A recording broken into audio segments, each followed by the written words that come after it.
점점점 몸이 뻣뻣해지고 근육이 빠지면서 뻣뻣해진다. 내가 죽어가고 있는 거예요. 오래오래 건강하게 살려면 제일 중요한 거는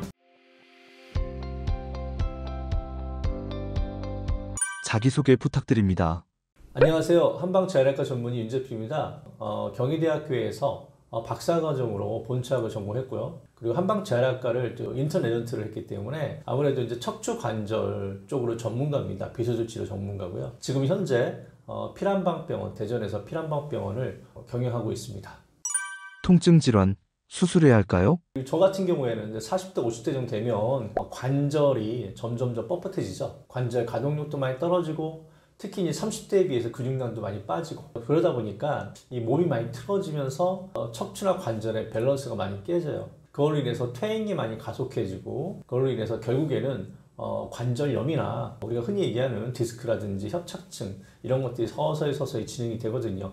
그런 환자들이 주로 많이 병원에 오고 있고요. 그런 분들이 호소하는 다양한 통증 질환을 제가 많이 치료하고 있습니다. 그 수술 같은 경우에는 비수술, 그러니까 보존적인 치료를 먼저 해본 다음에 그 다음에 안 됐을 경우에 이제 선택하는 거고요. 환자분들이 많이 물어보세요. 이렇게 어떤 경우에 수술을 해야 되냐고.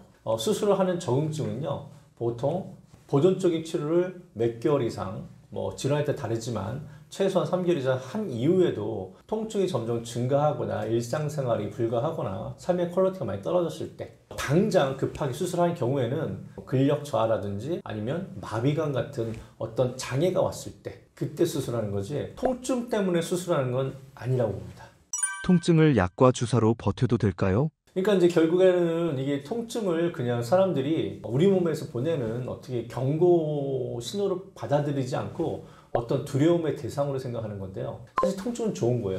통증이 없으면 우리 몸은 스스로를 고치지를 못하고 통증이 없으면 몸에 상처가 났을 때 그거를 회복하는 기능이 떨어져요. 사실 여러분들 이제 스포츠 선수들, 유명한 선수들 많이 있잖아요. 저도 스포츠 선수들 많이 치료해봤지만 제가 사실은 이제 추인 선수 주치의지만 추인 선수 같은 경우에도 아팠을 때 주사 맞거나 아니면 진통제를 먹으면서 미국에 있으면서 이렇게 경기를 뛰지는 않았어요. 왜냐하면 본인도 알거든요. 스테로이드라든지 시술적 요법이라든지 이런 진통제에 의존하게 되면 결국에는 그거는 질병이 낫는 게 아니라 당장은 덜 아프지만 결국에는 몸이 더 망가진다는 거. 이 통증은요, 우리 몸에 상처가 났을 때 상처가 치유되는 과정에서 나오는 신호 전달이라고 보시면 돼요. 우리가 염증 반응이라고 하잖아요. 상처가 나서 치유되는 과정이 염증 반응인데 염증 반응이 부종, 열감이나 가려움증 그리고 통증이에요. 통증.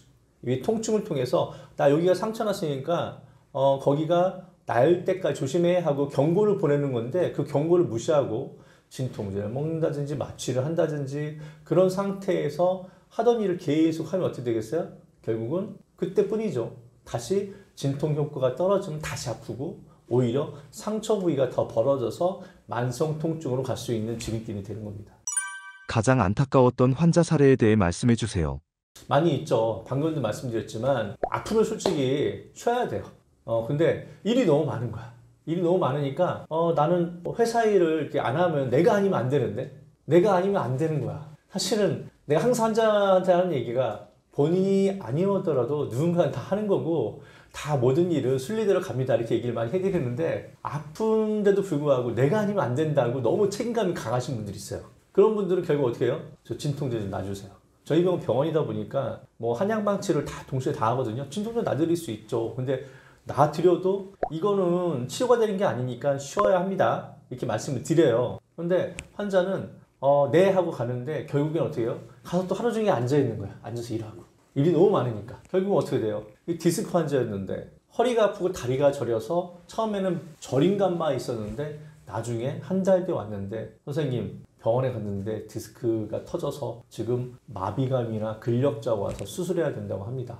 어떻게 하면 좋을까요? 근데 저도 어떻게 말을 못해요. 이미 늦었죠. 발목 힘이 빠지고 근력이 떨어지고 마비감이 오면 저 같은 재활의과 전문의도 정형외과나 신경외과 수술하는 의사한테 보낼 수밖에 없는 거예요. 골든타임이 있기 때문에. 그러니까 본인이 관리를 못해서 결국에는 일 때문에 근력저하나 감각 장애가 와서 결국 수술할 수밖에 없는 상황으로 갈 수도 있고 또 그런 경우에 수술하잖아요. 또 후유증이 좀 남아요. 수술해도 회복이 된다는 보장을 못합니다. 그런 경우가 많이 있어요. 그래서 통증으로 경고 사인이 온다. 쉬세요. 본인이 아니어도 그 일을 대신할 사람들이 누군가 있는데 항상 그런 사명감이나 본인의 책임감이 너무 강해서 자기 아니면 안 된다 이런 생각을 너무나 강하게 하시는 분들이 있는데 요즘 세상이 그렇게 많이 바뀌었습니다. 본인 건강이 최선이다. 저는 그렇게 생각합니다. 휴식만 취하면 통증은 해결될까요? 기본적으로 우리 몸은요 자생력이 있어요. 스스로가 스스로를 고쳐요. 그런데 몸의 면역력이 많이 떨어지거나 근육량이 많이 떨어졌어. 그래서 몸을 버티는 힘이 약해. 그리고 나이가 들었어. 아니면 당뇨가 있어. 당뇨가 있으면 어때요? 혈액 흐름이 원활하지 못해서 당뇨 환자들은 상처가 나면 상처가 잘 치유가 안 되죠. 혈액 속에는 상처를 치유하는 인자들이 많은데 그런 분들 같은 경우에는 통증이 있을 때 몸이 상처를 치유하는 역할이 잘 못하기 때문에 그래서 통증이 잘 안 낫는 거죠. 통증이라는 거는 평상시에 우리가 어떻게 몸을 관리를 하고 있느냐에 따라서 똑같은 문제가 닥쳐도 금방 치유되는 사람이 있고 또 아주 천천히 치유되는 사람이 있고 어떤 분들은 잘 안 나는 사람도 있는 거예요. 기본적으로 휴식을 취하면 우리 몸은 스스로가 어느 정도 회복을 해요. 우리가 이제 그런 얘기 많이 하거든요. 급성 통증은 한 달 안쪽에 오신 분들, 그리고 아급성 통증은 1개월에서 3개월 사이에 전에 통증 오신 분들, 만성 통증은 3개월 이상 가신 분들. 급성 통증 같은 경우에는 통증이 확 오지만 안정을 취하면 대부분 좋아집니다. 근데 안정을 취했는데도 불구하고 아급성 통증은 가서 1개월, 3개월이 지나도 잘 안 낫는다. 그러면 통증의 원인을 알아야 돼요. 그리고 3개월이 지났는데도 통증이 안 가라앉네? 이거는 단순한 근육통, 어떤 연부 조직의 상처라든지 아니면 약간 늘어나서 나타나는 그런 단순 통증이 아니라 뭔가 조직의 손상이 좀 더 크건가 아니면 우리 몸의 밸런스나 균형이 많이 깨져서 그걸 잡지 않으면 몸 스스로가 못 잡는 거죠. 그런 거 해결하지 않으면 통증이 없어지지 않는 그런 통증이 있다는 걸 한번 의심해 봐야 됩니다. 치료를 받았는데 통증이 계속되면 어떻게 해야 할까요?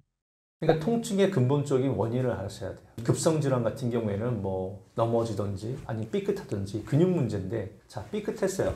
그러면은 골반이 틀어지고 몸이 이렇게 틀어져서 이제 오시는 분들도 많은데 근데 그거를 그냥 뭐 통증만 없애겠다고 진통제만큼 주사 맞는 건 좋은데 근데 그 틀어지는 원인 자체가 보면 대부분 엑스레이 찍어보잖아요. 그럼 골반이 이렇게 틀어져 있어요.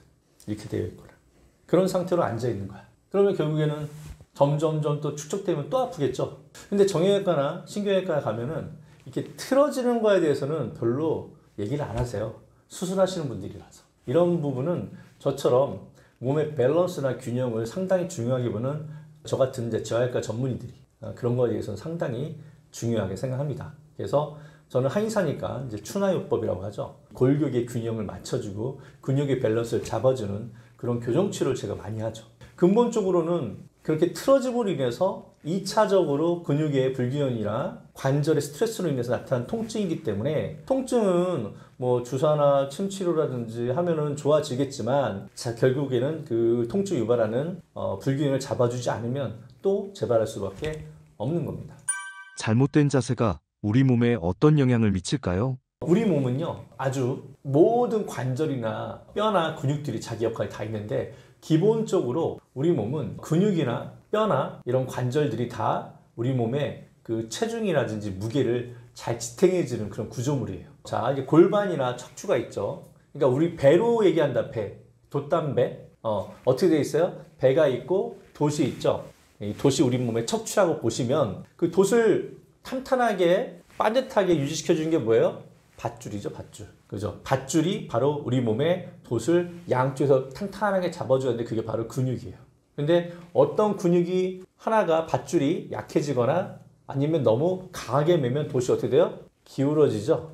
기울어지죠? 돛이 반듯해야지 배가 반드시 가고 바람이 불었을 때 바람도 잘 막아주고 하면서 배가 기우뚱기우뚱하고 잘 나가게 하는 것처럼 우리 몸은 중심축이 척추가 있으면 그 주변에 밧줄과 같은 근육들이 코어 근육이라고 하죠. 척추를 딱 잡고 있는데 어떤 근육이 하나가 약해지거나 아니면 너무 경직이 돼버리면 이 척추가 무너지게 돼 있어요. 그럼 척추가 무너지면 어떻게 돼요? 틀어지면 우리 몸에서 양쪽에서 밸런스를 잡고 있는 고관절, 무릎, 발목 이런 관절들이 한쪽으로만 스트레스가 많이 걸리면서 결국에는 만성적으로는 관절염이 한쪽으로만 쉽게 올 수도 있는 거죠.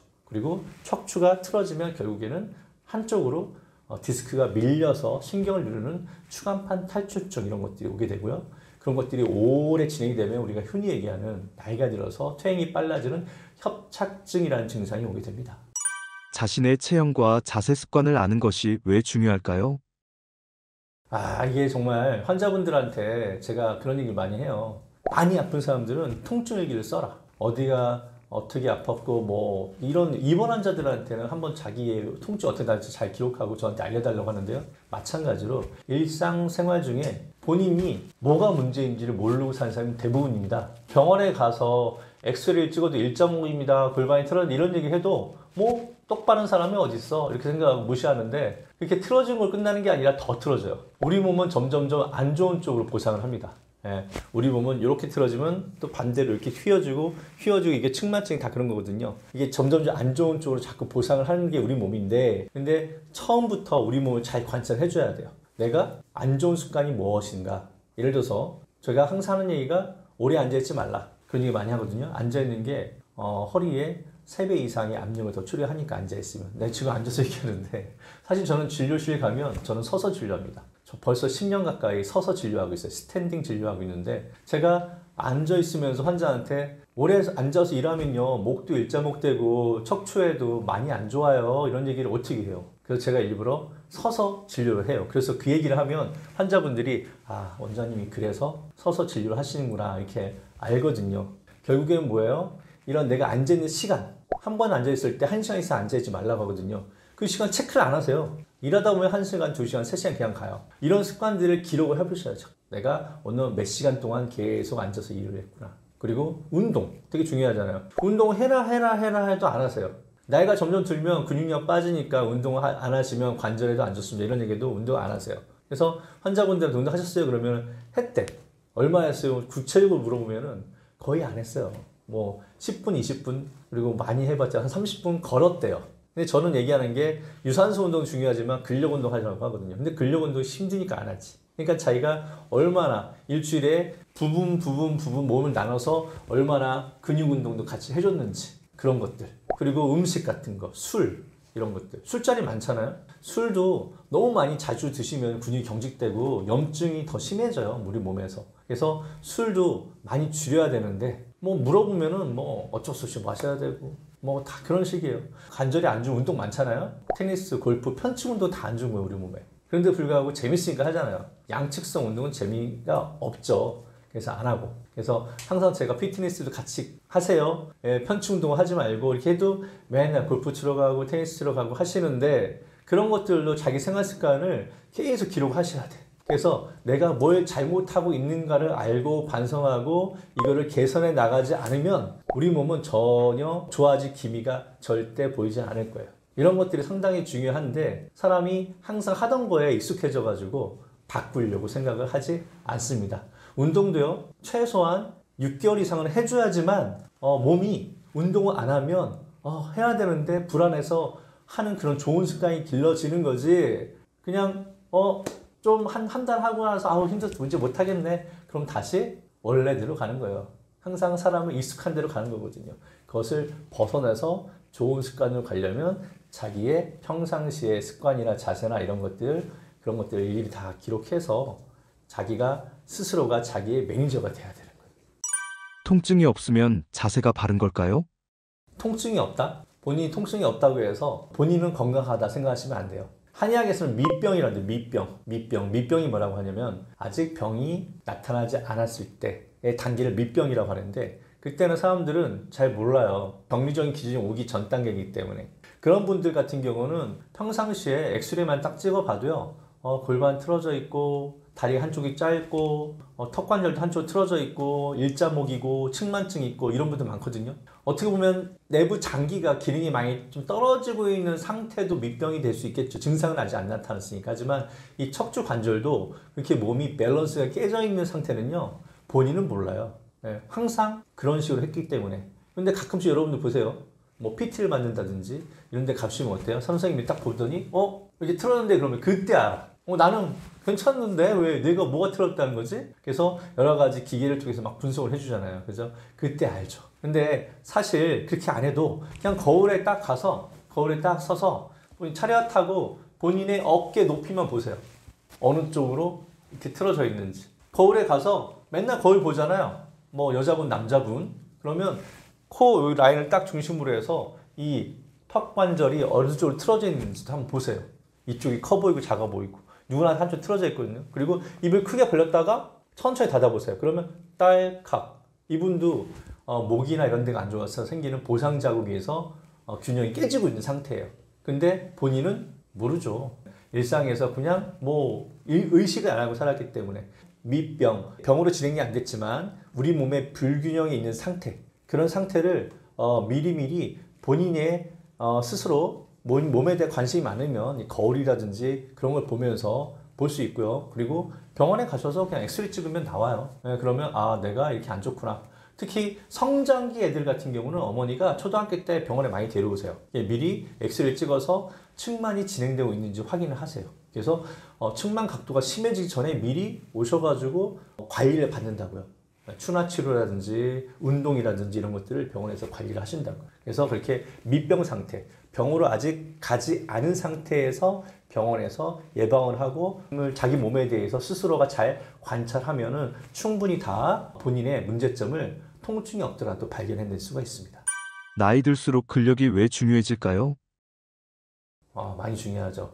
저도 운동을 정말 열심히 하지만 옛날 같지는 않습니다. WHO에서요. 여러분들 근감소증, 근육이 점점점 줄어들면 나이가 들면 당연한 거 아니야? 이런 생각 하시죠? 근데 이게 WHO에서 근감소증을요, 질병으로 분류를 했습니다, 이미. 근육량이 줄어들면 사망률이 높아져요. 자, 여러분들 30대 때요, 골 밀도라든지 근육량이 제일 좋아요. 30대 때는 뭐 운동을 해도 뭐 기가 막히게 잘하죠. 근데 30대 이후에 매년 근육량이 1%씩 줄어듭니다. 그래서 환갑이 되면요, 30대 근육량이 30%가 줄어들고 8순이 되면 젊었을 때 근육량의 반밖에 안 남아요. 그래서 이 근육량이라는 게 그냥 중요한 게 아니라 근육은 이 관절과 척추를 잡고 있는 축을 잡고 있는 밧줄 같은 거기 때문에 그게 약해지면서 전신 축과 관절이 다 무너지게 돼 있어요. 나이가 들수록 제가 항상 강조하는 거지만 근력 운동 하시라고 했습니다. 그리고 근육이 운동만 한다고 근육이 붙나요? 뭐가 더 중요하죠? 먹는 거. 잘 드셔야 돼요. 나이가 들수록 더 잘 드셔야 됩니다. 더 좋은 걸로. 근데 그런 것들을 생각을 잘 안 하시더라고요. 목, 허리, 어깨 통증 환자들이 급증하는 나이대가 있나요? 그냥 뭐 저희 병원에 오는 환자의 나이대가요, 보통 40대, 50대, 60대가 제일 많아요. 왜 그러냐면 30대 때만 돼도 이게 보통 운동하다가 막 다치는 20, 30대 때는요, 운동하다 다쳤어 이런 사람 진짜 많이 와요. 그런 사람들이 많이 오고 가끔씩 30대인에도 불구하고 30견 환자들, 50살 됐을 때 50견이 아니라 30살에도 너무 많이 과사용을 해서 30견이 오시는 분들이 있습니다. 그리고 이제 측만증이나 이런 것들이 어렸을 때부터 있어가지고 척추나 관절에 관절염이나 이런 디스크가 뭐 20, 30대 때 일찍 오시는 분들이 있지만 대부분 아까 얘기한 것처럼 40대 이후로 근육량이 줄어들면서 평상시에 운동을 잘 안 하고 그리고 생활 습관과 자세가 안 좋으신 분들 있죠? 하루 종일 앉아서 그리고 다리 꼬고 앉아서 일하거나 뭐 소파에서 이렇게 TV 하루 종일 보다가 일어나시는 분들, 엎드려서 주무시는 분들, 이렇게 습관과 그리고 평상시 자세가 안 좋으신 분들 있죠? 이런 분들이 이제 나이가 40대 이상 되면은 이상하게 관절 각도도 떨어지고 근육의 양도 줄고 근육의 탄력도 떨어지면서 잘 다쳐요. 어떤 특별한 원인에 의해서 아픈 게 아니라 그냥 일상생활 중에 어느 순간부터 허리가 아프고 다리가 저려요. 그런 거 우리가 상해가 아니라 질병이라고 하는 거죠. 그런 분들 있잖아요. CT나 MRI 찍어보면은 디스크가 까맣게 이미 퇴행됐어. 충격흡수력이 떨어져서 점점 조금씩 뒤로 밀리고 있어요. 뒤로 점점. 근데 운동을 열심히 하신 분들은 근육량이 좋아서 받쳐주는 힘이 좋아가지고요. 디스크가 퇴행이 되고 디스크가 뒤로 밀리고 심지어 터졌다고 하더라도 통증이 별로 없어요. MRI 딱 찍어놓는데 디스크가 터졌네? 안 아프세요? 괜찮은데요? 이런 사람들 많습니다, 여러분들. 뭐 MRI 찍어서 디스크 터졌다고 다 수술하는 게 아니에요. 근육량이 좋아서 버티는 힘이 수술 안 하는 거고요. 운동선수, 축구선수들 있죠? 이런 분들 십자인대 하나 정도 끊어져도요, 다리 근육이 워낙 좋다 보니까 일상생활은 가능하세요. 은퇴해서 그냥 그렇게 사시는 분들이 있고요. 유도 선수들 뭐 척추 전방전이증, 분리증 때문에 전방전이가 많이 됐는데도 허리 괜찮으세요? 좀 뻐근한데 괜찮아. 왜? 평상시 운동을 많이 해서 근육량이 좋으니까 버티림이 좋아서 그런 것들이 반증을 하는 거잖아요. 그래서 나이가 들면 40, 50대, 60대 되면은 당연히 그런 현상들 때문에 아프겠지만 본인이 어떻게 관리하냐에 따라서 또 결과치가 달라져요. 나이 들어도 통증 없이 건강한 사람들은 어떤 공통점이 있나요? 그분들이 대부분 다 먹는 거, 운동 이게 다예요. 제가 이제 건강 프로 솔직히 내가 제가 진짜 많이 나갔어요. 건강 프로. 뭐 웬만한 건강 프로는 많이 나갔었는데 그런 거 많이 하잖아요. 비포, 애프터. 그리고 얼굴 딱 가리고 몸만 보여줘. 몇 살일까요? 그러면 몇 살 그러는데 딱 얼굴 딱 보니까 80살 할아버지야. 근데 신체 나이는 50대래. 자, 근데 이분들이 보면 그렇게 몸짱 할아버지가 된 이유가 다 있어. 다 보면은 젊었을 때 몸 관리 안 해서 살찌고 근육도 없고 그래서 뭐 혈압, 당뇨, 고지혈증 이런 걸로 고생하다가 어느 순간에 각성을 한 거예요. 내가 이렇게 살면 안 되겠다. 그래서 정말 피나는 노력을 해가지고 근력 운동을 막 하는 거야. 그리고 식단 조절. 그렇게 하면서 점점 몸이 달라지는 걸 느끼면서 계속 가다 보니까 점점 아픈 것도 없어지고 몸 상태가 예전에 젊었을 때보다 더 좋아지는 거예요. 그러니까 그거를 어떻게 보면은 본인이 중단할 수가 이제 없는 거야. 너무 몸이 건강해지니까. 그런 분들을 방송에 내가 너무 많이 봤어요. 예전에 이랬는데 지금은 이렇다. 근데 그분들 공통점은 뭐라고요? 근력 운동과 식단입니다. 중요합니다. 근력을 키우고 싶다면 운동을 어떻게 해야 할까요? 네, 이게 바디 프로필 유행이잖아요. 솔직히 말해서 그렇게 급격하게 살을 빼면서 근육을 붙이는 건요. 몸에 여러 가지 그분들이 그냥 근육만 붙이는 게 아니에요. 먹는 거를 절제하기 때문에 영양분이 충분하게 섭취가 안 된 상태에서 수분하고 지방을 빼는 거기 때문에 부작용이 너무 많아요. 탈모도 있고 그리고 여기저기 또 과하게 체중을 많이 빼면서 근육량 늘리다 보니까 관절에 무리도 가고 해서 병원도 많이 오시는데 그렇게 운동하는 게 아니고요. 본인 상태에서 젊었을 때는 그냥 뭐 상관없지 계속 하도 운동하니까 근데 나이가 들면서 중량을 너무 높이는 건 좀 피해야겠죠. 관절에 무리가 가니까 스쿼트도 그러고 나는 뭐 몇 킬로야 이런 거 자랑할 게 아니에요. 통증이 덜 느껴지는 범위 안에서 꾸준하게 근육의 텐션이나 긴장도를 항상 유지하는 기분 좋을 정도의 근육의 긴장도를 항상 유지할 수 있는 그 정도를 꾸준하게 운동하는 게 좋고요. 그래서 주 3회 정도 한 번 할 때마다 최소한 30분에서 1시간 정도는 근력 운동을 해주는 게 좋고 그리고 항상 뭘 해야 돼요? 스트레칭 되게 중요합니다. 스트레칭하고 유산소 운동을 운동 전 후에 한 번씩 해주는 게 좋아요. 근육 양만 늘어나면 뭐예요? 탄력이 없는데 그러면 잘 다쳐요. 운동하다 일상생활에서 잘 다치고 그래서 항상 근력을 늘리면서 스트레칭도 같이 병행하는 게 중요하다고 하겠습니다. 통증이 있는 경우 근력 운동은 어떻게 해야 할까요? 이게 통증이라는 건 되게 주관적인 거예요. 내가 대신 느껴지지 않거든요. 그래서 환자한테 얼마나 아프세요? 맨날 물어보잖아요. 10개면 몇 개 아프세요? 몇 프로 좋아져서 이렇게 주관적인 거예요. 환자가 얘기를 안 해주면 그냥 환자가 안 아파요? 그러면 안 아픈 거예요. 환자가 아파야 아픈 거고 주관적인 거잖아요. 그래서 저는 그래서 애매하니까 환자한테 항상 하는 얘기가 뭐냐면 날카로운 통증을 느낄 때는 그 운동 하지 마세요. 이런 얘기 많이 해요. 찌르는 듯한 날카로운 통증.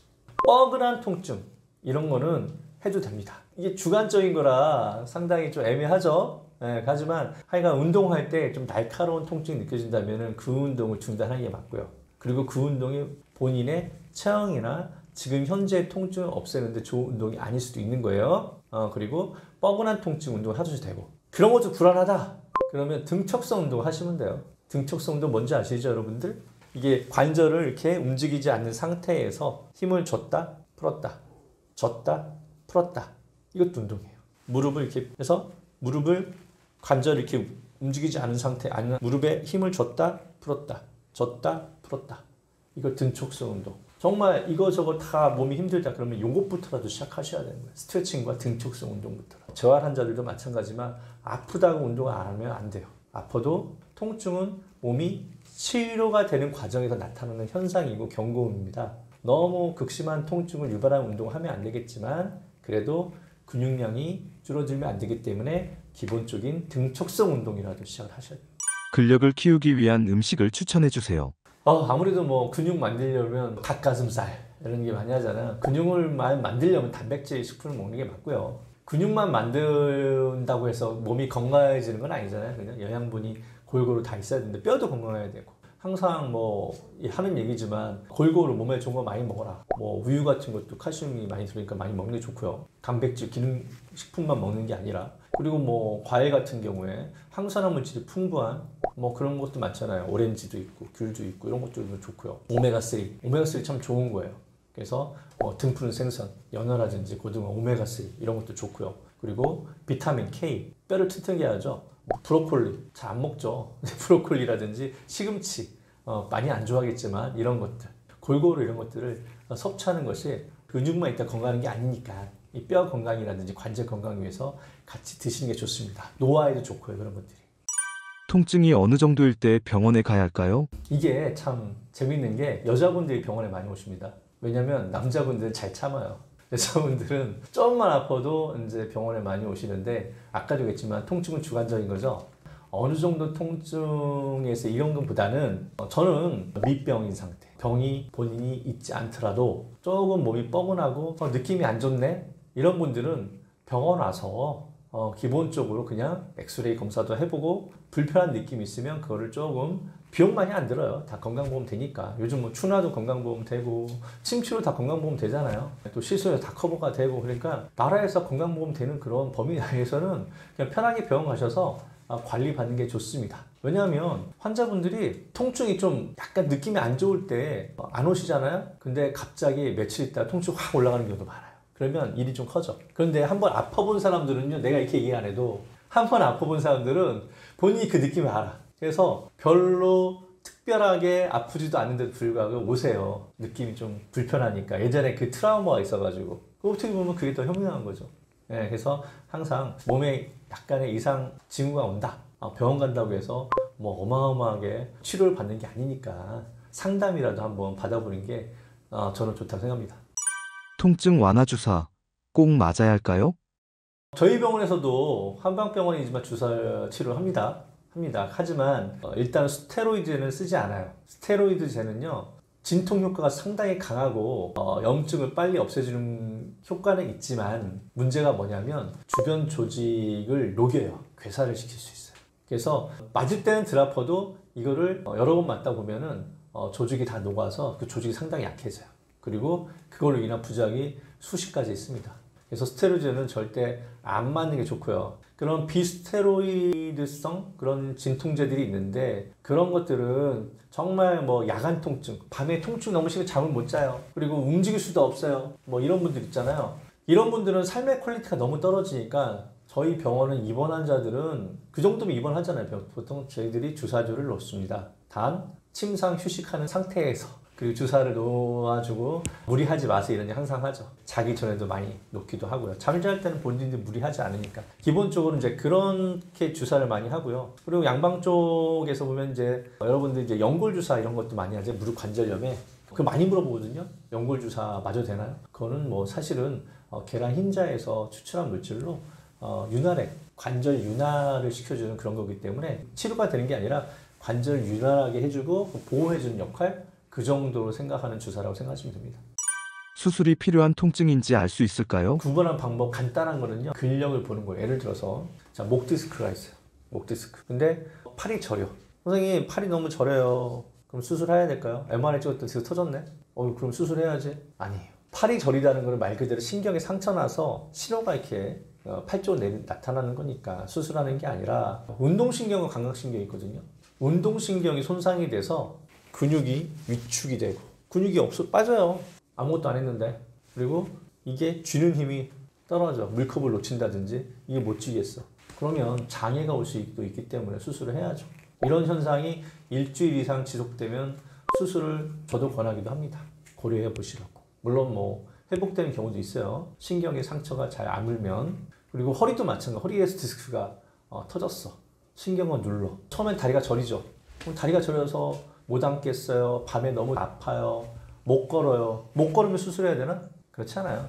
통증이 확 올라간 사람들도 금방 떨어져요. 보통 대부분 제 경험상 디스크 파열된 사람들도요. 한 1, 2주 정도 고생하고 나서는 통증이 떨어지기 시작해요. 벌써 2주에 4주 사이에서는 보존 치료만 해도 통증 50% 줄어들고요. 3개월 안에 대부분 통증 잡히거든요. 10명 중에 9명은 디스크 파열 환자들도 좋아진다고 보시면 돼요. 단 이 발목 까딱까딱 해보세요. 풋드랍이 이렇게 발목이라 하면 발목이 뒤로 안 젖혀지네? 이거 이렇게 젖혀지는데 다리 저리 좀 안 젖혀져. 풋드랍이라고 이런 사람들 같은 경우는 수술자로 갈 확률이 높은 거예요. 이런 경우에는 수술을 좀 빨리 해야 될 경우가 생기는 거죠. 근데 다리가 저린데 잘 굽혀줘. 힘 잘 들어가. 그래서 내가 항상 환자 오면은 뒤꿈치로 이렇게 제자리 걸어 해보세요. 이게 잘 되잖아요? 그러면 아직 수술한 상태는 아닙니다. 이런 얘기 많이 하죠. 디스크가 파열됐어도 통증이 심하지만 자꾸 안심을 시켜줘요. 시간의 문제입니다. 우리 몸은 스스로가 적응을 합니다. 디스크가 터졌어도 신경이 눌려 있어도 몸이 적응되면 괜찮습니다. 이런 얘기 저는 많이 합니다. 실질적으로 대부분 다 좋아지고요. 운동을 열심히 해도 통증이 사라지지 않는 이유는 무엇인가요? 그런 분들은 운동의 방법이나 강도를 잘 생각해 보셔야 돼요. 예를 들어서 어깨 50개 환자가 있고 회전근개 파열 환자가 있잖아요. 똑같이 어깨가 아파요. 어깨가 이렇게 들 때 다 아파요. 50개 환자, 회전근개 파열 환자 다 아파요. 자, 그러면 회전근개가 찢어진 사람들 있잖아요. 찢어진 사람들 같은 경우에는 운동을 오히려 스트레칭 위주로 쭉 늘려주거나 스트레칭 위주로 해야 되지 너무 강하게 막 운동시키면 안 되겠죠. 똑같은 통증인데 50개 환자들은 유착성 관절낭염이라고 해서 관절낭염이 유착이 되는 거예요. 가만히 두면 어떻게 돼요? 더 유착돼가지고 더 안 움직여져요. 진행성이기 때문에. 그런 분들 어떻게 해요? 아파도 운동을 시켜요. 아파도. 어디가 막 찢어지거나 그런 게 아니라 관절이 점점 유착되는 거기 때문에 아파도 운동을 시켜요. 어떤 문제가 있느냐에 따라서 운동 방법이 다르는 거고요. 허리가 만약에 디스크가 터졌어. 그러면 그 사람한테 막 운동하라고 해야 되나? 아니죠. 1, 2주 정도는 통증이 점점 올라가고 그리고 신경을 누르는 압력이 센데 심한 운동을 하면 안 되겠죠. 그죠? 디스크 문제가 아니라 허리를 너무 아파서 똑같이 디스크 환자 못 걸어. 허리가 틀어서 왔어. 근데 그냥 염좌야 앉아. 이런 분들은 어떻게 해요? 아파도 스트레칭하고 운동하라고 해야죠. 그래야지 빨리 나으니까. 그런 감별 진단에 따라서 운동을 해야 되는 게 달라지는 거고요. 어떤 분들 같은 경우는 운동을 너무 좋아해가지고 나는 이 정도로 운동하면 해야지 운동한 것 같아. 너무 한 관절을 너무 심하게 하는데 뭐 스쿼트 같은 경우 그 스쿼트 약간 중독된 분들 있죠. 허벅지 이렇게 막 두껍게 많이 해야 된다고 무릎 다 나갑니다. 무릎 다 나가요. 나이 들어서까지 그렇게 하면. 그래서 운동 강도나 그리고 부위에 따라서 관절 어떤 부위에 따라서 나이에 맞게끔 그리고 본인 몸의 상태에 맞게끔 어떤 내가 질환을 갖고 있느냐에 따라서 운동을 약간씩은 다 다르게 하는 것이 좋습니다. 근육과 관절의 문제가 두뇌에까지 영향을 미치나요? 여러분 요즘 화두가 브레인이죠. 뇌. 저도 이제 뇌 건강에 대해서 관심이 많은 건데요. 환자들한테 항상 얘기하는 게 뇌 건강이 뇌 건강이다. 그만큼 뇌가 상당히 중요한 시대가 오고 있어요. 왜냐? 100세 시대니까. 몸이 아무리 튼튼하면 뭡니까? 머리가 망가지면 경도 인지장애, 결국에는 치매가 오잖아요. 그죠? 자, 근데 여러분 생각할 때 그러면 방금 질문하신 것처럼 뇌랑 근육이랑 관절은 뭔 상관이야 이렇게 생각하시는데 자, 뇌는요 어디에 있어요? 두개골 안에 있죠. 두개골 안에. 자, 두개골은 뇌를 담고 있는 그릇입니다. 목뼈가 틀어지거나 어깨가 기울어지거나 그러면 어떻게 돼요? 보상작용에 의해서 턱관절이 틀어지게 돼 있어요. 턱관절이 틀어지면요 여러분들 두개골은 고정되어 있는 게 아니라 붕 떠 있는 여러 개의 뼈들이 이렇게 연결되어 있는 구조물이기 때문에 이 머리뼈도 틀어져요. 자, 그러면 뇌를 담고 있는 그릇이요 틀어지면 뇌 신경 전달에 문제가 생깁니다. 측만증 환자들 이렇게 흉곽 같은 데가 이렇게 틀어지면요 숨쉬기가 불편, 소화가 안 되든 이런 장기의 기능이 떨어지는 것처럼 두개골의 원래 정상적인 모양이 후천적으로 틀어지잖아요. 그럼 뇌 기능도 떨어져요. 그거는 이미 뇌 기능 의학이라는 그런 학문을 통해서 많이 밝혀지고 있습니다. 그래서 턱관절을 치료하면은 여러 가지 뇌 증상들이 좋아진다는 것들이 논문이 많이 나오고 있고요. 자, 또 하나. 근육이 많이 경직되면 어떻게 돼요? 이 근육 안에는 뭐가 흘러가죠? 혈관, 그죠? 자, 심장에서 쭉 혈관이 뇌로 올라가는데 자, 목뼈 주변에 척추의 경동맥을 통해서 이렇게 뇌로 올라가잖아요. 근데 목뼈 주변에 있는 근육들이 과긴장되면 어떻게 돼요? 이 혈관을 압박할 수가 있겠죠. 그렇게 되면 어떻게 됩니까? 또 뇌로 가는 혈액의 흐름이 원활하지 못해요. 그래서 일자목 증후군이나 거북목 똑같은 말인데 이렇게 돼 있는 사람들 항상 승모근이 긴장돼 있어가지고 항상 피로하고 그리고 두통 있고 어지럽고 기억력도 떨어진다고 하고 이게 다 그런 얘기예요. 이해가 되시나요? 40대 이후 허리 통증의 주요 원인은 무엇인가요? 40대 정말 일이 가장 많은 나이잖아요. 저도 이제 40을 거쳐 지나왔지만 지금 돌이키면 40살 때 정말 앞만 보고 달렸던 것 같아요. 40살 때 병원 오픈했고 이제 50이 넘었지만 그때는 정말 몸을 아끼지 않고 부서져라라고 이제 일을 했죠. 그래서 저도 사실 입원한 적도 있어요. 너무 몸을 안 아끼고 너무 일을 많이 해서. 40대부터요, 여러분들 근육이 점점 빠져요. 40대부터 몸 관리 하셔야 됩니다. 30대 몸이 아니에요. 숨도 많이 차고 장기도 점점 노화해야 돼가지고 숨도 차고 그리고 간에 해독 능력도 많이 떨어지고 옛날같이 막 술 똑같이 먹어도요 술이 안 깨요. 그죠? 그런 나이가 오는 거예요. 근데도 불구하고 똑같이 일해. 오히려 30대보다 더 오래 앉아있어. 사무직들은. 그러면 어떻게 돼요? 목이 점점 이렇게 되고 그리고 허리는 또 등받이 기대도 안 하고 이렇게 하고 있어요. 허리 압력은 점점 중자되고 그래서 40대에 있는 사람 관리하는 사람들 엑스를 딱 찍어보면요 척추뼈가요 골격이라고 해가지고 뼈 옆으로 자랐어. 서로 막 붙어있어. 이런 거는 보통 나이 60 넘어서 나타나는 현상인데 이미 벌써 하루 종일 앉아 있는 거예요. 그럼 물어보죠. 왜 이렇게까지 이렇게 일을 이렇게 열심히 하셨어요? 그러면 일이 너무 많아요. 앉아있다 보면 시간 가는지 몰라요. 앉았다 일어날 때 허리가 근데 안 펴져요. 이래서 오거든요. 당연히 안 펴지죠. 허리도 하나의 큰 관절이잖아요. 아침에 일어나면 허리가 안 펴져 뻣뻣해. 움직이면 부드러워지고 40대 때 이미 그런 현상이 막 오는 거예요. 운동 안 하고 일만 하니까. 앉아있는 사람들 그렇고 운전 많이 하는 사람 그런데 또 노동하는 사람은 어때요? 노동하고요. 운동은 달라요. 노동은 어떤 한 관절만 집중적으로 스트레스를 주는 게 노동이고요. 운동은 전체 균형을 잡아가면서 밸런스를 잡아가면서 양측을 다 균등하게 근력 키우는 게 운동이잖아요. 그죠? 근데 40살 때 또 30대 때 근력 근육량을 생각해가지고 살 때 똑같이 강도 일해. 그러면 어떻게 돼요?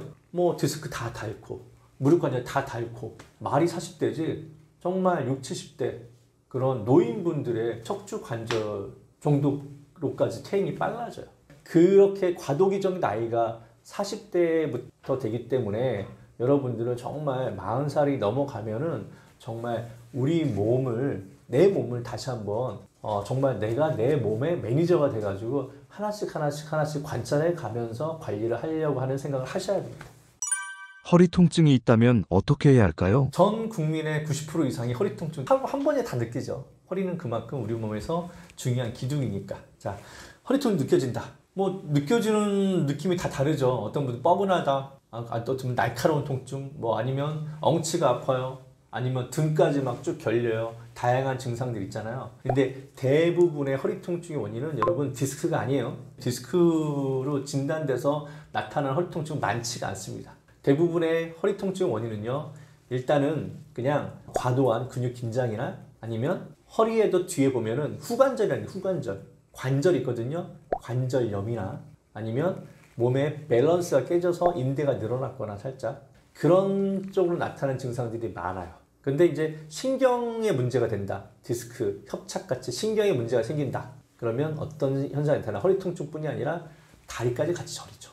물론 다리가 저린다고 다 신경 문제도 아니에요. 엉덩이에서 이상근이 긴장돼서 좌골신경을 누를 경우에도 다리가 저립니다. 그리고 아까 얘기한 관절염이 있어도 방사통으로 허벅지까지 저릴 수도 있어요. 다양한 원인이 있는데 일단 중요한 거는 허리가 좀 불편하다, 이상이 있다.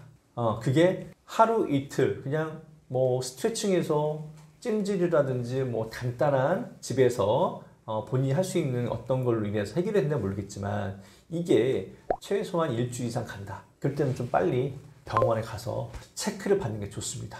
그거를 해결하지 않으면 점점 뭔가 해부학적으로 허리 주변에 있는 조직들이 점점 상처가 더 많이 나고 있는 거기 때문에 그 전에 빨리 체크를 해보는 게 좋다고 저는 생각합니다.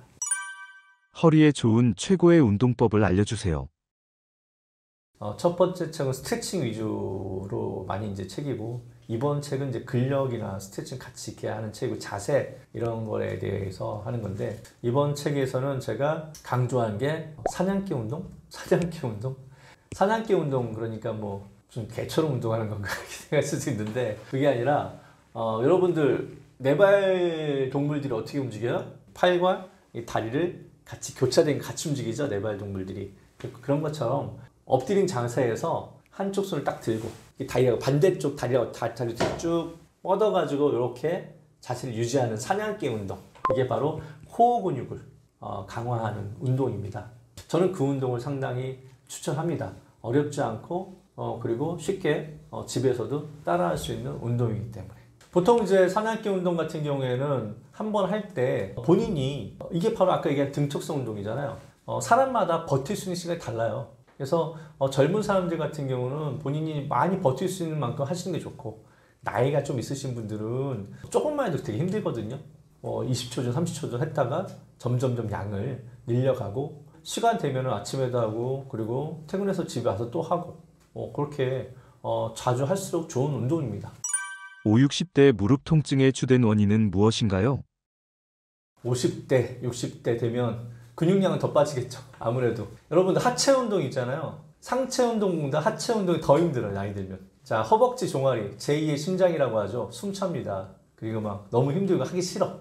사실 저도요, 하체 운동은 저도 어렸을 때부터 이제 운동 많이 했거든요. 근데 상체는 너무 재밌어. 가슴 운동 이런 거는. 근데 하체 운동 혼자 하면 너무 힘들어. 그러다 보니까 게을러지거든요. 저는 일주일에 한 번씩 PT 선생님하고요, 일주일에 한 번씩만 하체 운동 합니다. 돈이 아까워서라도 하니까. 그렇게 해서라도 저도 억지로 하체 운동 하거든요. 제일 많이 빠지는 게 엉덩이, 허벅지에 나이들. 그럼 뭐가 안 좋아요? 무릎 관절. 관절 충격이 다 가잖아요. 그런 상태에서 여러분들 무릎은요, 제일 안 좋은 게 뭔지 아세요? 90도 이상 굽히는 거. 자, 그럼 나는 평상시에 90도 이상 굽힐 일 없는데 저 지금 90도 이상 굽히고 있잖아. 저도 의사지만 저도 무의식적으로 이러고 있어요. 그러면 어떤 부하가 걸리지 않았는데 그게 왜 안 좋아요? 안 좋은 거예요. 무릎은 90도 있으면 이렇게 구부리는 자체만 해도 안 좋은 거예요. 그래서 항상 이렇게 살짝 90도 이상, 120도 정도 이렇게 펴주는 게 좋습니다. 여러분 운전할 때 어떻게 하고 운전해요? 운전대하고 좌석을 바짝 붙여서 이렇게 운전하시면 어떻게 무릎이 굽혀져요. 이렇게. 이런 것도 안 좋은 거예요. 자전거도 어떻게 해요? 여러분들 안장을 너무 낮게 해가지고 무릎을 페달에 막 90도 이상 굽히자. 저 운동 많이 했는데 자전거 많이 타고 자전거를 잘못하고 있는 거예요. 일상에서 항상 내가 무릎을 너무 90도 이상 많이 굽히는 동작 많이 하지 않았나. 양반다리. 요즘 나라에서 보조금 주잖아요. 식당에다가. 식당 바닥에다 이렇게 손님들 받지 말고 돈 줄 테니까 의자 앉히라고. 국민 건강을 위해서요. 왜냐면 국민들 다 거기서 양반다리하고 밥 먹으면 일어날 때 어떻게 일어나요? 무릎이 안 펴져요. 5, 60대 기본적으로 퇴행성 관절염 1, 2단계는 갖고 있었을 텐데 그분들 계속 식당에서 양반다리하고 계속 쪼그리고 앉아있다가 일어나다가 많이 다쳐요. 연골 파열되고. 축구하고 운동하다가 무릎이 다치는 게 아닙니다. 여러분들 평상시에 습관이나 자세가 안 좋아서 다치는 거예요. 운동도 안 하시는 분들이. 그래서 5, 60대 되면 아이고 무릎이야. 계단 내려갈 때 힘들고. 다 그런 거예요. 무릎 통증은 다 관절염인가요? 관절염 그러면요. 관절염이랑 되게 큰 개념이에요. 관절에 염증이 있는 거잖아요. 근데 관절 구조가 되게 복잡하죠. 일반적으로 이제 퇴행성 관절염 그러면 흔히 말한 퇴행성 관절염은 무릎 관절 중에서도 연골이 손상이 돼서 나타나는 증상이죠. 그래서 엑스레이 찍으면 이렇게 뼈와 사이 공간이 좀 좁아져 있죠. 그래서 어느 정도 퇴행되는 정도에서 1기부터 4기까지 해서 완전히 뼈끼 붙어버리면 인공관절 수술을 권유하기도 하고. 그걸 생각하는 게 이제 일반적인 관절염이잖아요. 근데 무릎 통증 관절염만 가지고 오는 게 아니에요. 자, 여러분들 이 슬개골 있죠, 앞에. 무릎 뚜껑뼈라고 하는데 이게 불안정성이 있어가지고 이 다리뼈하고 슬개골이 마찰이 자꾸 돼서 슬개골 연골 연화증이라고 하거든요.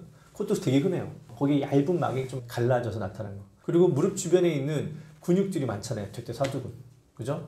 그리고 대퇴근막장근. 이런 근육들이 밸런스가 안 맞아서 나타나는 무릎 통증도 많습니다. 그러면 걸을 때 자꾸 무릎에 소리가 나고 그리고 뭔가가 불편한 느낌이 있고 그런 것들도 있고요. 그리고 안에 인대가 있잖아요. 인대가 늘어나서도 아파요. 전방 십자인대 그리고 측부인대. 무릎을 잡고 있는 인대라는 단단한 구조물들이 약해져서도 무릎 통증이 나타납니다. 그것뿐이 아닙니다, 여러분들. 건염이라고 해서 근육이 이제 뼈에 붙는 힘줄에도 문제가 생겨도 무릎이 아프고요. 여러 가지 무릎 안쪽에 있는 베이커 시스트라고 해서 약간 흔히 보이는 건데 어떤 낭종 같은 것들이 자꾸 생겨가지고 무릎에 이 움직이는 각도라든지 이런 것들을 불편하게 만들어서 생기는 그런 통증도 있고요. 관절염만 가지고 무릎이 아프지는 않아요. 절대로. 그렇기 때문에 항상 내가 왜 아픈지에 대해서는 정확하게 병원에서 의사 선생님하고 상담 후에 거기에 맞는 적절한 치료를 하는 게 좋습니다. 무릎 통증이 느껴진다면 어떻게 해야 할까요? 일단은 뭐 무릎이 불편한 느낌이 있는 사람들 있잖아요. 그런 사람들 같은 경우에는 어느 정도 됐느냐, 그러니까 뭐 최근 일주일 정도 아팠어요 그러면은 그냥 뭐 간단하게 침 치료라든지, 뭐 한방에서는 이제 봉침 치료 상당히 잘 들어요. 봉침 꿀벌에서 아피톡신 성분을 추출해가지고 알러지가 없으면 그걸 놔주는데 무릎 관절의 혈류량을 증가시켜가지고 상처를 빨리 낫게 해줘요. 그래서 상당히 잘 듣습니다. 그런 것도 많이 해요. 그런 치료하면서 좀 경과를 지켜보는 게 좋고요. 근데 이제 환자가 왔는데 무릎이 너무 심하게 부었어. 너무 많이 부었어. 퉁퉁 부었어. 그래서 무릎이 안 구부러져. 그리고 락되는 느낌이라고 해가지고 걸을 때 무릎이 막 잠기는 느낌이 있어요. 락된다는 그런 느낌인데, 잠기는 느낌? 그런 경우는 솔직히 말해서 MRI 찍어봐야 돼요. 무릎은 엑스레이를 볼 수 있는 게 있고 MRI는 연부 조직을 볼 수 있는 건데, MRI 찍어서 혹시라도 연골 파열이라든지 십자인대 문제라든지 이런 어떤 조직에 큰 손상이 있지 않나를 봐야 돼요. 그래서 그 손상 정도에 따라서 뭐 수술이 필요할 수도 있습니다.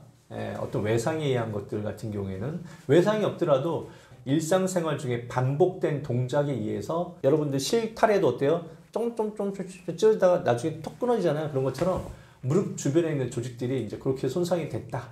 그러면 어떻게 돼야 돼요? 수술적인 치료가 필요할 경우도 생길 수가 있겠죠. 그런 경우를 감별하기 위해서는 MRI 같은 정밀 검사를, 그런 증상들이 있습니다. 너무 심하게 붓거나 락되는 느낌이 있거나 그럴 때. 튼튼한 무릎을 만들 수 있는 방법이 있을까요? 무릎 운동법도 많아요. 무릎 운동도 많은데, 좀 통증 심하다 그러면요, 무릎 펴고 뭐 무릎에 힘줬다가 뺐다는 그 등척성도 좋지만, 여러분들 이제 많이 좋아하는 운동이 스쿼트 운동이에요. 스쿼트 운동. 근데 스쿼트는 어떻게 해요? 90도에서 막 굽혀서 하잖아요. 그렇게 하지 말고 여러분들 벽을 딱 손을 잡고 서서히 무릎을 굽혔다 폈다 하는데 90도 이상 굽히기 전에 다시 일어나는 거예요. 그런 정도의 운동이면 무릎이 관절염이 심하지 않은 사람들도 할 수 있는 운동이고요. 스쿼트 운동 워낙 많이 아니까 뭐 다양한 운동법이 있는데, 벽 잡고 90도 이상 굽혀지 않는 스쿼트 운동, 그것도 상당히 도움이 된다고 저는 생각합니다.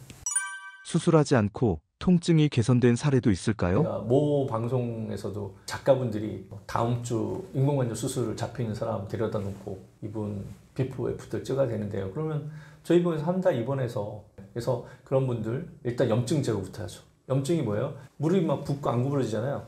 무릎 어느 조직에 상처 난 거니까 관절염이 많이 진행이 됐어도 그래도 상처 부위가 안 묻으면 되니까 병원에 입원해서 안정시켜 놓고 오전 오후 집중 치료해서, 특히 이제 약침이나 봉침이나 뭐 한약 중에서도요 관절염에 좋은 약들 많아요.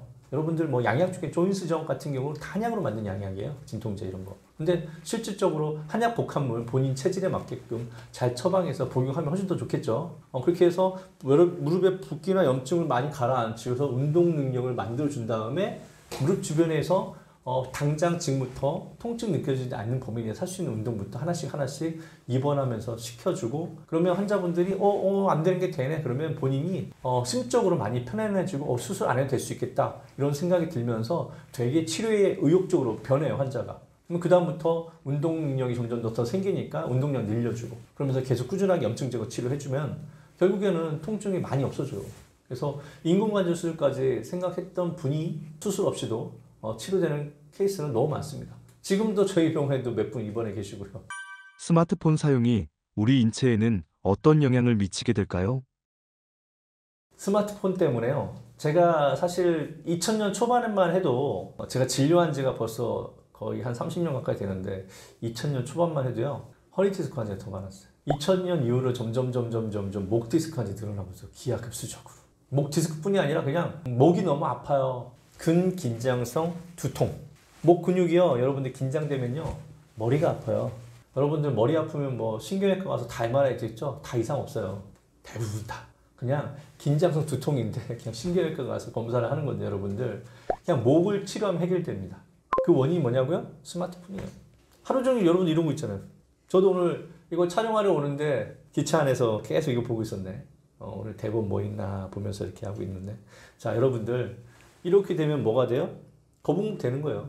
이렇게 하고 있으니까 어떻게 해요? 라운드 숄더 되는 거예요. 그러면 이 승모근이 항상 긴장되어 있죠. 여러분들 머리 무게가 몇 킬로인 줄 아세요? 머리 무게. 사람마다 다 틀리지만 5에서 7kg. 볼링공 무게예요, 볼링공 무게. 자, 5에서 7kg가 되는 머리 무게를 이 목이 지탱하고 있잖아요. 근데 목이 앞으로 이렇게 숙이고 있어. 자, 15도. 15도 숙이면 몇 배가 될 것 같아요? 머리 무게가 얼마가 될 것 같아요? 15도. 15도 숙이면 2배로 늘어요. 그럼 2배면 얼마야? 10에서 15kg. 자, 그럼 60도로 숙이면 어떻게 될까요? 여러분들, 머리 무게가 5배로 느껴집니다. 목이 5배의 힘이 더 들어가요. 그럼 5배는 얼마야? 25에서 머리가 무거운 사람은 35kg. 어마어마한 무게가 목에 절단되는 거예요. 이렇게 하고 있어요. 그러면 당연히 목의 피로도가 증가되고, 자, 목의 피로도 증가되잖아요. 그러면은 베개 벨 때도 불편하고요. 눈도 뻑뻑하고, 아까 두통이 있다고 했는데 어지럼증 생기고요. 나중 되면 귀에 소리도 나요. 이비인후과가 이상 없죠. 목의 긴장도 때문에 턱관이 틀어져가지고 결국에는 어지럼증이나 이명 증상까지 가는 거기 때문에. 그러면은 뭘 치료해도 안 나니까 결국 어딜 가요? 신경과 가세요. 그래서 우울증을 먹고 수면 유도제 먹고. 그런 사람들이 점점 늘어나고 있습니다. 사회적인 문제예요. 근데 그게 다 어디서 오는 거냐고요? 뭐 스마트폰. 이해가 되시죠? 잠잘 때 베는 베개도 목 건강에 중요할까요? 베개. 네, 근데 베개가 중요하긴 한데 여러분들 베개가 목을 교정하지는 않습니다. 우리가 한 7시간 이상 주무시잖아요. 그만큼 베개는 중요해요. 너무 딱딱한 베개 하면 목의 긴장도를 증가시키겠죠. 근데 베개 문제에 대해서 저한테 많이 물어보는데 저는 일자목이나 거북목을 해결하지 않는 이상 베개는 10개, 20개를 사도 똑같다고 얘기를 하거든요. 단 평상시에 베개를 벨 때 베개 높이라든지 이런 것들은 참 중요하다 이런 얘기 많이 해요. 예를 들어서 베개의 탄력도 어느 정도 탄력이 좀 있는 게 좋고요. 메모리폼처럼 옆으로 누울 때는요 목이 이렇게 가면 안 될 거 아니에요. 옆으로 누웠을 때. 그러니까 어떻게 돼요? 이렇게 목이 반드시 유지되려면 어깨에서 머리까지 높이 정도 되는 옆으로 누울 때 그렇게 받쳐줄 수 있는 베개. 그 똑바로 누우면 어떻게 되냐면 C컵을 좀 만들어줘야 되니까 이게 베개가 막 C컵을 억지로 만들어주지 않는데 내가 갖고 있는 C컵에 살짝 베개가 유지를 할 수 있게끔만 도와주면 되는 거거든요. 머리 뒤쪽은 살짝 C컵을 받쳐주면서 그렇다고 해서 목이 뒤로 너무 많이 젖혀지면 안 되니까 살짝 머리 위쪽에도 얇게 베개 높이가 좀 같이 받쳐주는 그런 베개들을 사용하면 좋아요. 근데 요즘 나오는 베개들이 대부분 다 그런 식이에요. 그렇게 만들어져 있어요. 거북목이나 일자목이 아주 심한 사람들은 사실은 베개를 안 베요. 이미 베개가 불편한 상태가 된 거죠. 그러다 보니까 이 베개 저 베개 다 써보는데 본인이 만족할 만한 베개는 없습니다. 근데 여기서 중요한 건 뭐예요? 엎드려서 주무시는 것만 하지 않으면 돼요. 엎드려서 주무시면 어떻게 돼요? 목이 이렇게 되잖아요. 목도 과학 긴장이 되고요. 턱관절 다 틀어지고 절대로 엎드려 주무시지는 마세요. 기능성 베개들이 목 건강에 효과가 없다는 말인가요? 그럴 수도 있다는 거죠. 베개가 다시 얘기하지만 본인의 증상을 해결해 주시지는 않습니다. 본인의 자세나 습관을 베개를 통해서 바꾸는 게 아니라 운동을 통해서 바꿔야 돼요. W 스트레칭이라고 있어요. W 스트레칭. W 스트레칭. 그게 뭐냐면 이렇게 팔을 앞으로 쭉 뺐다가 뒤로 쭉 젖혀서 7초 정도 유지하는 거거든요. 그래서 등 근육을 강화시키는 거예요. 왜? 몸이 자꾸 이렇게 있잖아요. 그죠? 목이 앞으로 이렇게 되고. 그래서 목에 C커브가 없어지는데 점점점 베개를 베면 뭐예요? 커브가 목이 뒤로 꺾여가지고 경추 후만이 돼가지고 베개 베면 불편한데 베개가 그걸 해결해 주는 게 아니라 운동하세요. 그래서 쭉 W 스트레칭만 해도 등 근육이 강화되고 가슴이 펴지잖아요. 그러면 어느 순간부터 베개가 점점 편해지겠죠. 그러다가 어떤 베개를 만나면 그 베개가 자기한테 좋은 거죠 뭐. 5060들이 많이 하는 일만보 걷기 어떻게 생각하세요? 이게 문제가 뭐냐면 여러분들 이게 만보계 아시죠?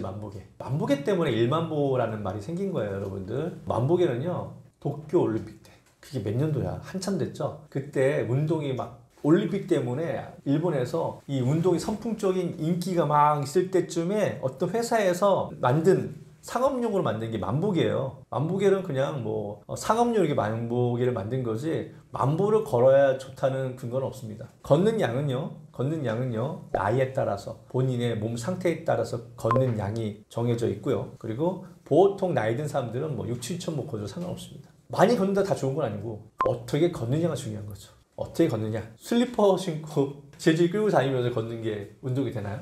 뭐 백화점 쇼핑몰 가서 이거저거 1시간, 2시간 쇼핑하면서 걷는 게 무릎에 좋은 운동인가요? 그렇지 않죠, 여러분들. 운동이라는 거는 신발을 정확하게 걷기 운동에 좋은 신발 신고 몸에 온 정신을 운동에 집중을 해야 되는 거예요. 걷기라는 거는 걷는 속도도 중요하고요. 여러분들 그냥 걷는다고 터벅터벅 걷는 게 중요한 게 아니라 좀 빠른 걸음. 건강한 사람들은 1초에 3걸음, 나이 드시면 1초에 2걸음 그랬는데 보통 저는 권장하는 게 걸을 때 약간 좀 숨차면서 걸을 때 좀 약간 좀 파워워킹이라고 하죠. 걸으면서 옆 사람하고 얘기할 때 약간 숨이 찬 느낌 정도의 걷는 속도가 좋다. 그리고 또 하나는 팁은 보폭을 좀 넓게 한다고 생각하고 걸으면 그렇게 돼요. 평상시 보폭보다 좀 넓게 좀 빠르게 걸어야지만 근육이 딱 더 생기고 그리고 코어 근육이 움직이기 시작하는 거예요. 그렇게 약간 좀 빠르게. 그리고 신발도 너무 가벼운 신발 말고 밑창이 이렇게 또 트위스트 해봤을 때 뒤틀리지 않는 그런 신발. 그리고 힐 스트라이커라고 하죠. 뒤에 신발 뒤에 보면은 이제 힐 스트라이커 이렇게 딱 붙어 있는 그런 신발들. 그런 신발을 좀 신고서 걷는 게 좋고요. 얼마나 걸어요? 뭐 이런 얘기 많이 하는데 보건복지부에서는요 일주일에 150분 정도 걸어도 충분히 건강 유지할 수 있다 이렇게 얘기하거든요. 그러니까 하루에 30분 정도 평균 뭐 일주일에 6일 정도 걷는 운동 한다고 생각했을 때 그 정도 이상만 잘 걸으면 될 것 같지. 보면 나 오늘 만보 걸었어 2만보 걸었어 하루에 뭐 3시간 걸어서 만보기 타고 다니면서 뭐 시간 재면서 이런 게 중요한 게 아니고 어떻게 걷느냐 양보다는 퀄리티 질이 더 중요하다고 저는 생각합니다. 맨발 걷기 할 때 주의사항도 있을까요? 예, 맨발 걷기. 이게 맨발 걷기라는 게 사실 나쁘지는 않아요. 왜냐하면 지압이 되니까. 한의사로서 생각할 때는 손이나 발바닥에도 혈자리가 있거든요. 그런 것들을 지압을 해주니까 순환에 좀 더 도움이 되고 우리 몸은 다 연결돼 있잖아요. 그죠? 그러다 보니까 어떤 오장육부에도 어느 정도 영향을 미치다 저는 생각을 합니다. 이거에 뭐 정확하게 논문적으로 근거가 막 많이 있는 건 아니지만은 한의학적인 마인드 봤을 때는 어느 정도 발바닥 지압은 오장육부를 튼튼하게 해주는데 도움이 된다고 저는 그렇게 생각을 하고요. 근데 맨발 걷기 할 때 주의할 점 뭐예요? 상처 나지 않게, 특히 당뇨 환자들은 하면 안 되겠죠. 상처 나지 않게끔 하고 그리고 항상 운동하고 나서는 발을 깨끗하게 씻어줘야 돼요. 거기에 뭔가 좀 박혀 있는데 그걸 뭘로 했다가 나중에 발에 상처가 날 수도 있고 그럴 수도 있습니다. 요즘 뭐 황토길 맨발로 걷는다 좋습니다. 황토가 여러 가지 좋은 성분들 많이 함유하기 때문에 그래서 걷는 거라 좋은데 단 당뇨 환자라든지 그리고 걷고 난 후에 청결 상태 이런 것들을 좀 주의하시는 게 좋을 것 같습니다. 아프지 않고 건강하게 오래 사는 방법이 있을까요? 아프지 않고 건강하게 오래 사는 법. 저도 이제 그거 원하는데요. 하체 근력 운동, PT 제가 혼자서 하는 게 너무 힘드니까 선생님들 도움 받아서 하고 있지만 일단은 먹는 것도 상당히 중요하고요. 이제 먹는 것도 다 중요하지만 여러분들 제가 딱 하고 싶은 말 이거예요. 사람은 태어날 때는 말랑말랑하게 태어나요. 죽을 때는 어떻게 돼요? 뻣뻣해 죽죠. 내가 지금 점점점 몸이 뻣뻣해지고 근육이 빠지면서 뻣뻣해진데 내가 죽어가고 있는 거예요. 오래오래 건강하게 살려면은 제일 중요한 거는 근육을 유지하는 거. 그리고 그 근육이 탄력이 좋아야 돼요. 퀄리티가 좋아야 된다고. 그렇게 하려면 스트레칭 잘하고 다시 얘기하지만 먹는 거. 나이 들어서 좀 여기 시청자분들도 많이 구독자분들도 느낄 거예요. 술 먹으면 다음날 온몸이 다 뻣뻣해요. 다음날 일어날 때 옛날 젊었을 때 머리만 아팠는데 관절도 다 뻣뻣해져요. 술을 먹으면 몸에서 그만큼 염증 물질들이 더 많이 생기기 때문에 그렇기 때문에 절제를 해야 되고요. 먹는 것도 되게 중요하고요. 그래야지 근육에 충분한 영양소들이 많이 들어가겠죠. 운동 중요하고 특히 근육량을 늘려주는 운동 유산소 운동 하지 마시고 근력 운동도 같이 하시고 여자분들 같은 경우는 팔뚝 두꺼워지는데 뭐 어때요? 알통 생기면 허벅지 두꺼워지는데 허벅지 두꺼워지면 어때요? 요즘은 이렇게 근육이 생기는 그런 체형이 요즘은 더 각광받습니다. 여러분들 옛날하고 많이 달라졌습니다. 너무 다이어트만 하려고 하지 마시고 근육량이 늘어나잖아요. 그러면요 많이 먹어도 살 안 쪄요. 그만큼 열량 소비가 많아지기 때문에 근육량을 유지시키되 근육의 탄력을 계속 같이 유지하는 그런 것들이 되게 중요하다고 생각합니다. 은퇴학교 구독자분들에게 통증 있잖아요. 통증은 우리 몸에서 보내주는 경고일 뿐입니다. 경고. 그리고 통증은 절대로 나쁜 게 아니에요. 통증이 없잖아요. 그러면 삶이 되게 우울해져요. 아마도 그런 영화가 있었을 거예요. 통증이 못 느끼는 그런 병이 있는 사람의 삶을 그린 그런 영화 한번 보세요. 그분이 결국에는 삶에 되게 우울한 거예요. 자기 통증을 못 느끼니까. 통증이라는 건 좋은 겁니다. 통증을 느껴야지만 몸이 어떤 위험에 대해서도 우리가 피할 수 있고 그리고 통증이라는 거는 내 몸에서 어딘가가 고장난 거 스스로 고치고 있구나. 공사 중이구나. 공사 중일 때만 내가 좀 조심해야겠구나. 이렇게 해서 긍정적으로 생각하셔야 돼요. 통증을 두려워하지 마시고 통증은 내가 지금 약간의 문제가 있으니까 치료를 내가 하고 있으니까 스스로 하고 있으니까 그때까지 내가 조금 조심해야지 하고 긍정적인 그런 좋은 신호라고 생각하시고 항상 통증을 두려워하지 마시고 항상 긍정적으로 생각하는 바라보는 그런 자세를 길렀으면 좋겠습니다.